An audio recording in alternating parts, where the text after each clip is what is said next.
Let's now examine the elements that most of us agree define the essence of our Creator, along with how they can help us sensibly approach Him. 1. God is love. We came from love, and we desire to return to that heaven while still on earth. I repeat Emerson's appropriate observation that love is our highest word and the synonym for God. In other words, if we dwell in love, we dwell in God. If God is love and cannot be anything other than what God is, and we wish to have a dialogue with God, then it seems to me that we come to our source in love or we're wasting our time. So in the private, quiet, prayerful moments of asking for God's help, don't ask Him to help defeat others in any way. Rather, pray, Dear God, make me an instrument of Thy love. I want to be like You. I have forgiven them, and I have forgiven myself. And remember that there can be no forgiveness without love, and without love there can be no way of being heard by our source. 2. God is peace. One of the most quoted verses in the Old Testament, which may also be my favorite biblical offering, is this: Be still and know that I am God. So a corollary of this might then be agitated and turbulent, and you will never know God. Along with praying or communing with our source with peace in our heart, we must be still. This means taking time to get quiet before meditating, and also monitoring our breathing. As we exhale, we can train ourselves to let go of all of our non-peaceful thoughts. And as we inhale, we can breathe in spirit. We can keep reminding ourselves that all of the non-peace that's in the world is not of God. It's of ego. Then we can ask to be helped back to His peace. This approach will attract the assistance we're requesting. It's all about matching up the vibrational energy of our desire for peace with thoughts and behaviors that are consistently peaceful with those desires. 3. God is all-inclusive. We won't be heard by or receive assistance from our source if we're touting our separateness from our fellow humans. You see, when we seek special individual favors from God, or even when we seek to converse with our source from this perspective, we're once again living an illusion. If God were to acknowledge our belief in separation, perfect oneness wouldn't and couldn't exist. It's impossible for a source that creates everyone, and therefore is in everyone, to even have a dialogue with someone who's harboring ideas of their specialness or separation from everyone else. In conversing with our source, as always, we strive to be more like it. So we need to see ourselves as connected to everyone in the universe as we enter into prayer. Then we can ask for guidance and assistance in summoning the all-inclusive Spirit. Make me an instrument of You. Allow me to see You in everyone I encounter. Help me to see myself in others and to extend first to them what I aspire to myself. I've noticed that this is how You are, and I wish to be just like You. The key is getting past your ego-based idea of separation and instead seeing yourself as a part of the oneness of all. As Thomas Aquinas put it so succinctly, true peace consists in not separating ourselves from the will of God. 4. God is abundance. As St. Paul once said, God is able to provide you with every blessing in abundance. So why is there so much apparent shortage in the world, including people starving and living in poverty, and millions of folks having the persistent problem of too much month left at the end of the money? Well, what I can say for certain is that God is not to blame. There's more than enough to go around. After all, we came from a place that knows nothing of deprivation, and we arrived on a planet that has the capacity to grow the food and slake the thirst of every one of its inhabitants many times over. As a species, we human beings have brought the ideas of deficiency and depletions of God's gifts on ourselves, largely by taking very ungodlike actions. God serves all of us, but our greed has made us forget others and focus only on ourselves. As a people and as individuals, we've brought lack to our lives, and we can only fix this deficiency by becoming more like our always serving, endlessly abundant spiritual source. The answers to the resolution of poverty and scarcity are readily available to us, and they'd be resolved tomorrow if we remembered that we're all one on this planet. We all share the same origins, and we all end up back in the same non-place where we began. When we return to spirit in our heart, our governments will align with this truth, and our leaders will emerge from in-spirit consciousness. And 5, God is well-being. Spirit never has a fever and knows nothing of illness. So in my humble opinion, it makes no sense to pray or engage in a discourse with God from a perspective of asking to be healed, unless, that is, we have a firm understanding of what we mean by the word heal. If we mean to overcome an illness or infirmity, then I feel that we're again violating the truism that nothing can be what it isn't, including God.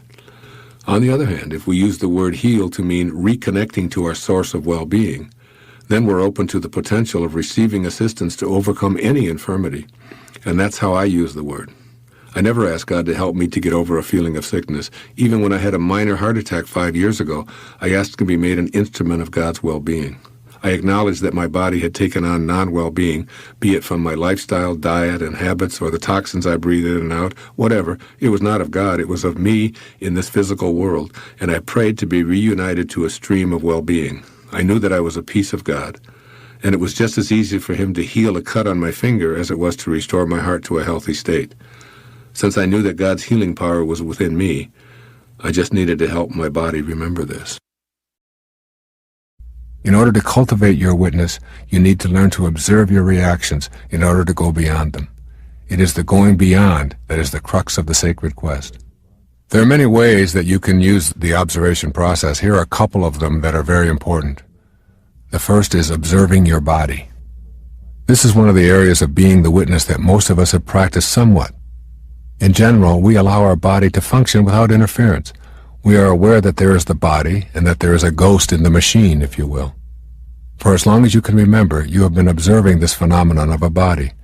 It is also true that you know that the entity that is doing the observing is removed in some dramatic way from that which it is witnessing. As you are listening to these words, you are allowing your body to act out its destiny without your meddling. You are not busy beating your heart or filling your lungs or oxygenating your blood supply or circulating your vital fluids. You allow your body to operate itself, and you allow another part of you to know the way of being the divine, quiet, non-interfering observer. This way has served you well. By just observing your body and detaching yourself from its functioning, it works as perfectly as it was ordained to. If you were constantly monitoring and attempting to control your bodily functions, you would be unduly attached to its outcome, and you would inhibit its natural functions. The times in your life when you worry or interfere with the natural functions of your body are the times when you find it breaking down. Feed your body the wrong foods and it will respond with lethargy and disease. Fail to exercise it and it will become overweight and groggy. Ignore its needs for fresh air and healthy environment and it will fall into disrepair. Feed it narcotic substances or artificial drugs and it will react with violent symptoms. When your body is in any state of disrepair, from being overweight to having back pains or nervousness or influenza or cancer or anything that is not the way of perfect health that your body knows at the cellular and genetic levels, then you are being called back to the position of loving witness. The second way of observing is called observing your mind. Your mind is filled with thousands of thoughts every day. They come and they go like trains in a terminal. One enters, another takes its place, one exits, and along comes another. First, you want to watch your thoughts. Then you want to watch yourself watching your thoughts. Here is the door to the inner space where, free from all thoughts, you experience the bliss and the freedom that transport you directly to your higher self. The simple exercise of watching your mind manufacturing its thoughts will eventually cause unwanted, unnecessary, erroneous thoughts to dissolve. In the process of cultivating the witness, you learn to quiet your mind, to take inventory, and dispose of or reassign thoughts that generate self-defeating or ego-centered responses. In this simple process, you also come to know your spiritual self. Ego-generated thoughts play a huge role in creating the world that the ego wishes to create. Each of my thoughts seem to demand it be considered the most important. Troubles begin with a thought that you put into your mind and allow to fester to the point of anxiety. The anxiety begins to manifest in your life in physically destructive ways, which we call things like arthritis, high blood pressure, and career cardiacs. The loving, non-judgmental energy received from the observer or the witness will allow these thoughts to flow in and out as naturally as the ocean tides. Tides in, tides out. Thoughts in, thoughts out. You will learn to be a witness to your thoughts in the same way that you observe the tide. And the process will cleanse and redistribute and remove thoughts in much the same way as the driftwood on the beach. What remains is generally quite pleasing. Witnessing your thoughts will take some practice. With proficiency comes wonder and delight.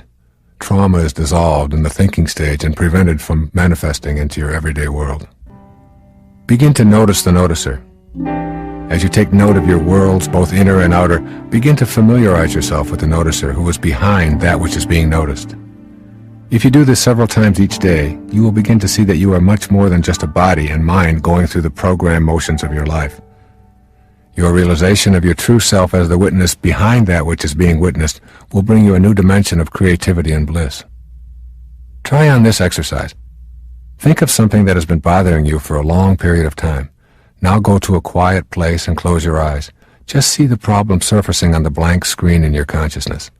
Notice all aspects of the problem, what it looks like, when it shows up, what you feel when it is on your mind, the pain and the fear that you have when it is present, how you have dealt with it unsuccessfully in the past. Think of everything that you can which is related to the problem. Then, detach yourself in your mind from the problem. Just allow it to sit there on the screen of your mind. Look at it from the viewpoint of the compassionate witness who just non-judgmentally notices the screen. Watch it like a movie, allowing it to change in whatever way it does. Just observe it with loving permission for it to do whatever it wants to do. You will see it change and fade in and out of awareness. With each change or movement on the screen, remain in the caring witness mode of knowing the energy will do what it will and will also be accompanied by the loving energy from the witness. Often, just this act of observation will result in a feeling of the problem having dissipated. If that happens, observe that also from the position of caring observer. I once practiced this act of observation when I was injured and unable to play tennis. I reacted at first to the pain in my foot with statements like, "This injury is keeping me from doing what I want to do and I'm really upset about it." I found that no matter what I tried, the pain persisted and I was unable to pivot and consequently had to discontinue an activity that I loved. I then took the witness stance. I no longer saw myself as having an injury. I attributed the pain only to my body and not to me. I witnessed the entire thing and merely watched it. I lovingly witnessed the pain, the way it showed up, my feelings of frustration about it, the color of the swelling, everything. But I refused to think of it as mine. It was only my body's problem. The very same day that I did this, the entire discomfort disappeared. It was gone from my body. I had put my attention on what was occurring and detached myself from it, and in what seemed like a few hours, I no longer had the pain and I was playing tennis as if I had never experienced any injury at all. In order to know the benefit of witnessing, you will have to banish the doubt about this as something that will work for you. Remember, you have been conditioned to believe that your body is the essence of your humanity. You've been taught to tackle problems with your physical and intellectual apparatus, not your higher self. Practice new self-talk sentences to replace your old identification with your physical body. I am that which owns this body. I am not the body itself. I can't be reached if you come to me with hatred or anger. I cannot worry when I refuse to be the worrier and simply observe that worrier and the worries. Self-talk sentences will keep you centered on your spiritual domain. You will find that many things that you worried about or experienced in a negative fashion are slowly beginning to diminish from your life. Just as you become what you think about all day long, so too do your relationships become what you think about. Your life and all of the relationships within it are all purposeful. Generally speaking, the quality of our lives is pretty much related to the quality of our relationship to the people in our lives. And, to add a piece to the equation, our relationships reflect how we relate to ourselves. That's right, to ourselves. When you cultivate the awareness of your body, mind, and soul as one, and experience unity within yourself, you are then ready to share this sense of wholeness and holiness with others. And this is where your relationships come in. When you have love for yourself, that is what you have to give away. What is inside you gets there by way of your thoughts. If you harbor hate, hate is what you give away. If you harbor self-contempt, contempt is what you give away. If you harbor love and compassion is what you give away. Your relationships travel the same course you do. If you learn through suffering and questioning why things were not working out, as I discussed earlier, then your relationships also suffered. If you followed the path of outcomes and began to see that there were lessons to learn in life, then your relationships also reflected this pattern. And if you've gone to purpose and have your life on purpose, your relationships will also reflect this position in your life. Remember, purpose is about giving. Let's take a look at the core ingredient of a relationship that is on purpose, and then examine some specific methods for getting there. At the center of a purposeful relationship is love, but it is more than simply being able to say the words, "I love you," for the words are used by people who also berate and harm each other on a daily basis. Love is giving, and it has nothing to do with what you receive. This ingredient of love at the level of giving is how purpose is defined, and it is the ultimate in creating miraculous relationships. If you have love inside of you, that is all that you will have available to give away. You begin to see the fullness of God in everyone you encounter, and the level of your relationships to others takes on the glow of real magic. You see your children and all children not in terms of what they are doing or how they're behaving or misbehaving, but beyond to the invisible part of them, the soul that is in that young body. You meet that soul with love and radiate it outward to them, and they will in turn respond with love. You have loving relationships with others because you bring love, rather than because you seek it from others. Members of your family with whom you have had a difficult time relating are no longer the source of your disdain. Your anger and negativity is gone, replaced by non-judgmental love. This does not require long years of therapy or the assistance of support groups or drugs or special herbs. It requires only that you shift to being a spiritual being first and a physical being second. Your friendships and business relationships can also improve dramatically with this new giving approach. When a conflict arises, you suspend your negative thoughts and instead send out love. When you respond in an unthreatened manner and instead communicate an inner knowing in a peaceful, loving way, you are incapable of being rattled by challenges. You have created a miracle in that relationship. I can remember as a college professor having some gigantic disagreements with my colleagues. They were what we call difficult people to get along with unless you shared their point of view, which very few people did. I discovered I was always able to get my way with these impossible colleagues. I was experiencing real magic where others were experiencing exasperation. The secret? Send them love and ask nothing of them. The colleagues always came around and found it impossible to be nasty or confrontational with me. I simply sent them the love I had inside and then surrendered. This approach to relationships is basically my approach to life. Stay on purpose. Know that you're here to serve. Get off of having to prove yourself. Remove your ego from the encounter and send out love. Giving love with no expectations is the cornerstone of your relationship when you are on purpose. There really is very little else that you need to know. Practice this giving of love without conditions, and you'll find yourself feeling full rather than empty, and blissful rather than miserable. Here are 4 ancillary qualities that go into this real magic in your relationships. 1. Relinquish your need to be right. This is the single greatest cause of difficulties and deterioration in relationships, the need to make the other person wrong or to make yourself right. The spiritual partnership is a relationship of equals. No one needs to be proven wrong. Each person has the right to their own point of view. A simple reminder goes like this: I know how I feel about this, and it doesn't match how she feels. But so what? It is enough that I know it in my mind. I have no need to make her feel wrong. Then stifle yourself, and you have created a miracle right there. You have replaced a potential conflict with a loving response. Practice this, and you will see love replacing anger between you. This is also true in your relationships to all others. Your children need to be guided, not to be made wrong. The embarrassment that goes with being proven stupid leads to a self-image of stupidity. You can replace those statements designed to prove how superior you are with loving responses designed to help your children and others examine their own point of view. This can be applied in business, with strangers that you meet, in disputes with your neighbors, in virtually all human relationships. 2. Allow space. Let there be space in your togetherness. When you love someone for what they are, rather than what you think they should be, or for how they please you, then allowing for privacy and space comes automatically. The clinging relationships racked with jealousy and fear come from individuals who believe they have a right to dictate what the other person ought to be. Rather than regarding the need of your partner to have alone time as a threat, see it as a time for renewal that you celebrate. Make every effort to help each other have that space.